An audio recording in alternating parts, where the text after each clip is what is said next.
Before the laughter, before the applause, before the curtain even fell, there was always one tiny moment that nobody questioned. Right there, under the blazing studio lights, with millions watching at home, Carol Burnett would flash that bright, unforgettable smile, then gently tug her left earlobe. Night after night, show after show, the same small gesture. Fans thought it was just a cute quirk, a playful trademark from America's favorite funny woman. Something sweet, something silly, something uniquely Carol. But it wasn't random at all. That tiny tug carried weight, because behind the comedy, behind the sketches, behind the roaring audience, it meant something deeply personal. It was never for the cameras. It was for one person. Long before the fame, before television history, before her name lit up marquees, Carol was just a little girl being raised by her grandmother while her parents struggled with battles of their own. When life felt unstable and uncertain, her grandmother became her safe place, her home, her protector, her everything. So when success finally found her, Carol made a promise. At the end of every show, she would send a message.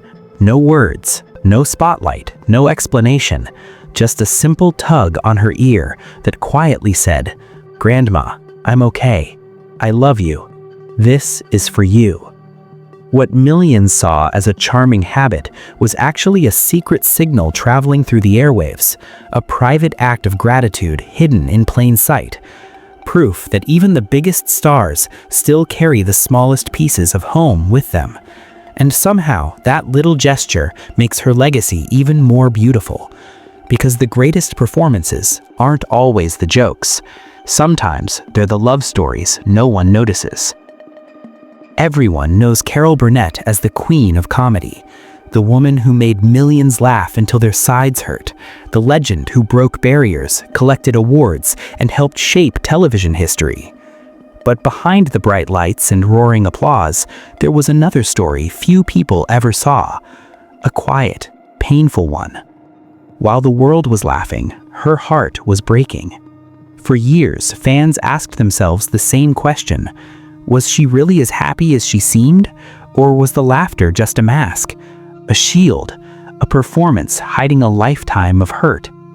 Now, at 92 years old, Carrie is looking back on everything.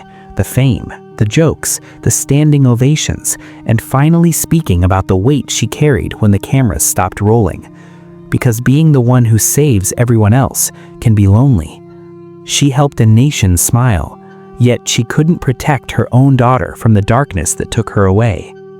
So what happens when the curtain falls, when the studio empties, when the applause fades? Who is Carol Burnett without the laugh track? Her story isn't just about success, it's about survival. But long before she became an icon, she was just a scared little girl, a child hiding in a closet inside a rundown Hollywood apartment, waiting for life to get better. Most people don't know how close her dreams came to ending before they even began. If not for one stranger, one thick envelope of cash, and one promise she would keep for 50 years, the world might never have known her name. To understand her tears today, you have to go back to where the laughter first started. Back to the 1940s, back to a cramped apartment in a poor neighborhood of Hollywood. Apartment 102. That's where young Carol learned that life wasn't a sitcom. There were no happy endings, no background music, no easy fixes. While movie stars sparkled just miles away, she lived in a single tiny room with her grandmother, the woman she lovingly called Nanny. The space was so small, a folding Murphy bed swallowed most of it. Money was so tight that sometimes they left the closet door open at night just to let the hallway light spill in. A little glow to push back a lot of darkness. But poverty wasn't the hardest part. The real pain came from her parents. Both talented, both full of dreams, and both lost to alcoholism. She watched them slowly disappear into bottles. The loving parents she knew would fade, replaced by strangers she barely recognized. So she grew up fast, too fast. She became the adult in the room, the peacemaker, the fixer, and most importantly, the one who made everyone laugh. Because humor wasn't just something she enjoyed, it was protection. If people were laughing, they weren't fighting. If they were smiling, maybe things wouldn't fall apart. Comedy became her shield, her escape. She and Nanny would hide away in movie theaters, staring at the silver screen, dreaming of better lives where families stayed together and endings were happy. But dreams cost money, and money was something Carol didn't have. She got accepted to UCLA, a huge opportunity, but the tuition might as well have been $1 million. It felt impossible. Then something unbelievable happened, something that sounds like it came straight out of a movie. At a small private performance, a businessman approached her. He had noticed her talent. Something special, something rare. He handed her an envelope. Inside was $1,000, a fortune at the time, enough to change everything, enough to get her to New York, enough to start her career. But there were 3 rules. She could never reveal his name. She had to use the money to chase her dream without fear. And if she ever made it, she had to help someone else the same way. Carol agreed, hands shaking, heart pounding. And for decades, she kept that promise. With that envelope tucked away, she boarded a train to New York, leaving behind the tiny apartment, leaving behind the chaos, leaving behind the pain. But childhood scars don't stay behind so easily. They travel with you. As the train pulled away, she wasn't just a poor girl anymore. She was becoming something bigger, a star in the making. Still, fame has a funny way of hiding wounds instead of healing them. The lights get brighter, but the shadows never fully disappear. And for Carol Burnett, the greatest laughs of her life would always live side by side with the deepest heartbreaks. Because sometimes, the funniest people carry the heaviest stories. New York City wasn't ready for Carol Burnett. The moment she stepped onto the scene, everything felt different. She didn't look like the polished Hollywood stars people were used to seeing. There was nothing delicate or quiet about her. She was tall, a little awkward, loud in the best way, and her face could twist into 100 funny expressions in seconds. And somehow, that made her unforgettable. Broadway noticed first. Her breakout role in Once Upon a Mattress proved she wasn't just funny, she was electric. But the stage was only the beginning. Something bigger was calling her. Television. In 1967, Carol walked into CBS with a bold idea. She didn't want to star in someone else's show. She wanted to lead her own variety show. At the time, that was almost laughable. Variety shows belonged to men. Big names like Sid Caesar and Jackie Gleason ruled that world. Executives told her to be realistic, stick to sitcoms, play the goofy wife, stay safe. Carol didn't listen. Instead of shrinking, she bet everything on herself. That risk changed television history. The Carol Burnett Show was born, and what followed was magic. 11 seasons, 25 Emmy Awards, millions of families gathering every Saturday night just to laugh with her. Not at her, with her. She could walk down the stairs wearing a curtain rod like Scarlett O'Hara and have the entire country crying with laughter. Alongside comedy giants like Harvey Korman and Tim Conway, she built a team so perfectly in sync that their bloopers became just as famous as the sketches. But what made Carol special wasn't just the jokes. It was her heart. She talked directly to the audience like they were old friends. She treated the camera like a person, not a machine.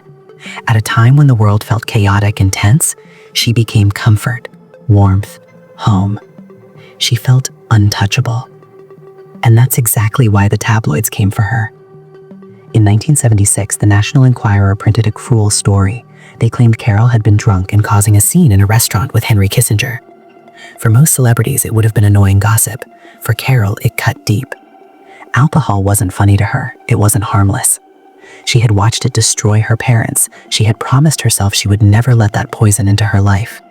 So the story wasn't just false, it attacked her most painful memories. People told her to ignore it. Nobody wins against tabloids, they said. But Carol wasn't built to back down. She sued. Not for money, for truth. The court battle was long and exhausting, but she refused to quit. And in a shocking victory, she won. She proved that lies didn't get to define her life. It was a moment that made her seem invincible. But life doesn't fight fair. While she was strong enough to defeat newspapers, she couldn't defeat something much quieter, something hiding inside her own family. Addiction. Behind closed doors, her beloved daughter Carrie was struggling. Drugs pulled her into a dark spiral, the same nightmare Carol had seen destroy her parents years before. Imagine surviving one generation of pain only to watch it come back for your child. Many stars would have hidden it. Carol did the opposite. She spoke out. She admitted her family wasn't perfect. She chose honesty over image, tough love over denial. It broke her heart, but she fought for her daughter the only way she knew how, head on. And slowly it worked. Carrie got clean. Their relationship healed. They became more than mother and daughter. They became best friends and creative partners. Together, they even wrote a play, turning their scars into art. For a moment, it felt like they had beaten the curse, like love had finally won. But real life doesn't follow happy endings. Just as Carrie stepped into a brighter future, another blow came out of nowhere. Cancer. Lung cancer that spread to her brain. After surviving addiction, she now faced something no strength could fix. Carol sat by her daughter's hospital bed and watched time slip away. All the laughter, all the awards, all the success, none of it mattered in that room. This was the hardest role of her life. Not a comedian, not a star, just a mother trying to let go. Before Carrie passed in 2002, she made one last promise. She looked at her mom and softly said, "I'll find a way to send you a sign, so you'll know I'm okay." And then, The room went quiet. But if you ask anyone who truly knows Carol Burnett's story, they'll tell you something beautiful. Even after all the fame, all the battles, and all the heartbreak, she never stopped choosing love. And maybe that's the real reason the world will always remember her. Not just because she made us laugh, but because she showed us how to be strong when life stops being funny. The woman who once made the whole world laugh stood in a silence so heavy it felt endless. No spotlight, no applause, no cheering crowd. Just the mother, holding the cold hand of her child and realizing that laughter couldn't save her this time. For the first time in her life, the stage went dark and nothing could fill the quiet. Today, at 92 years old, Carol Burnett sits far away from the noise that once followed her everywhere. The cameras are gone. The studio lights are off. The trophies on the shelf don't sparkle like they used to.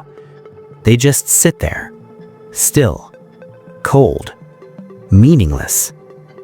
And in that stillness, a question hangs in the air. Can the woman who gave joy to millions ever truly be happy herself? After years of protecting her heart, Carol finally speaks, not about Hollywood drama or old rivalries, but about the one pain she has never escaped: regret. She admits something most people would never expect from a legend. Despite the fame, the awards, the history she made, she still feels helpless. She says she would trade every Emmy, every Golden Globe, every standing ovation for just 5 more minutes with her daughter, Carrie. Just 5. Not a career, not the spotlight, just time. And then come the moments she can't explain. Little signs, little miracles. Shortly after Carrie passed away, Carol sat alone in a restaurant, drowning in grief.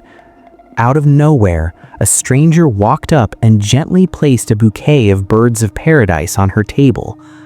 Carrie's favorite flower. No words, no explanation, just the flowers. The coincidence felt impossible. too specific, too perfect. And for a second, the great comedian who made everyone else laugh broke down in tears. Because somehow, it felt like a message, like love refusing to disappear, like a bond even death couldn't cut. But life wasn't done testing her strength. Just when she thought she had survived the worst, an old enemy returned: addiction. The same shadow that haunted her childhood, that hurt her parents, that scarred her family, came back again. This time, it threatened her youngest daughter and her grandson. At nearly 90 years old, most people would step back and rest. Carol stepped forward. Instead of retirement, she chose battle. She filed for legal guardianship of her grandson. The public was shocked, not because she was weak, but because she was brave enough to say, "My family needs help." The superstar became the protector. The legend became the grandmother. The woman once saved by her own grandma, now saving a child herself. Standing in court, fragile in body, but fierce in spirit, she made one thing clear: the cycle ends with me. She wasn't fighting for fame anymore. She wasn't protecting a career. She was fighting for a boy's future. And in that moment, the queen of comedy wasn't a star. She was simply a survivor, a mother, a grandmother, a woman who refuses to love even after her heart has been broken 1,000 times. That's the real Carol Burnett. Not the sketches, not the jokes, not the awards. Her story isn't just Hollywood history. It's something much deeper. It's proof that the brightest smiles often hide the deepest pain. It's a reminder that the loudest laugh in the room might belong to someone quietly hurting inside. She grew up poor. She faced loss.